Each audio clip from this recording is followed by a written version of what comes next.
Welcome back to AnimeCons TV. My name is Doug Wilder, and we are at Otakon 2022, talking with a voice actor who's been around since the early days of when I was starting to really get into anime, Beau Billingslea. Very nice to meet you in person, and thank you for agreeing to sit down with us. Oh, it's my pleasure. It's great to be here. So, first off, I've got to ask, do you remember what your first convention experience was like, either as an attendee or as a guest or anything like that?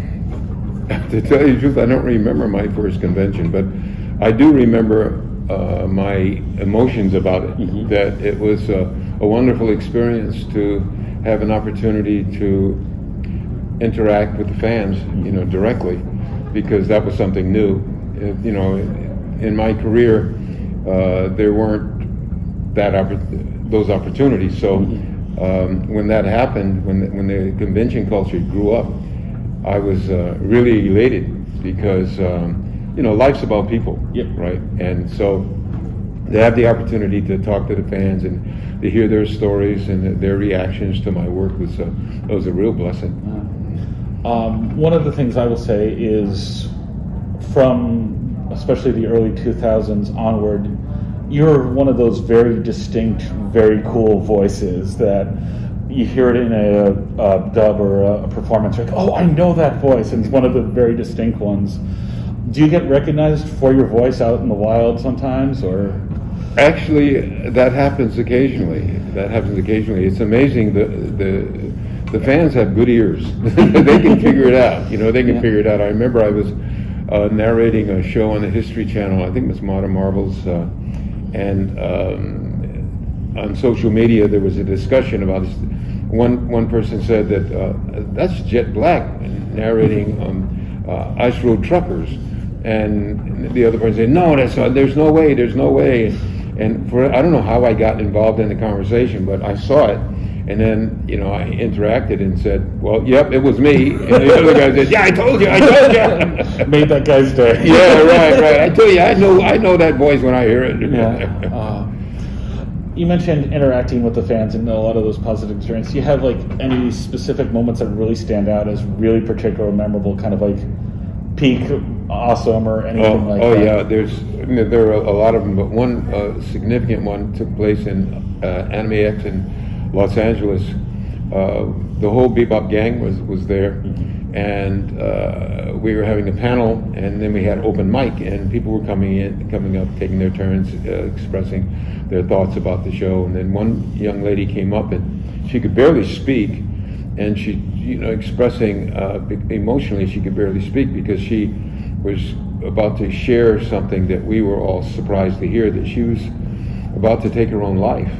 And she was in such a deep depression, and a friend of hers introduced her to Cowboy Bebop, and she could barely get the story out. And for someone to share that in a room of, I don't know, there's been 1,000 people in that room, was really extraordinary. So we all just kind of spontaneously got up and went down and gave her a hug. It was a group Cowboy Bebop hug with her in the middle. And really, we all were weeping. Yeah. It was such a powerful moment, and that's something that I will always remember and be thankful to her for having the courage to share that moment with us. One of the lessons I've heard a couple of people tell other people is that the fans will always find a way to kind of pleasantly surprise you and give you those big emotional boosts from things that you never would have even predicted. Yeah. And at my table, when the fans come, they share their stories. Nothing as extreme as that. That's pretty extreme. But so many times they're saying, "Well, it helped me through hard times in my life when I was in college, having difficulty," and it just warms my heart when I hear stories like that.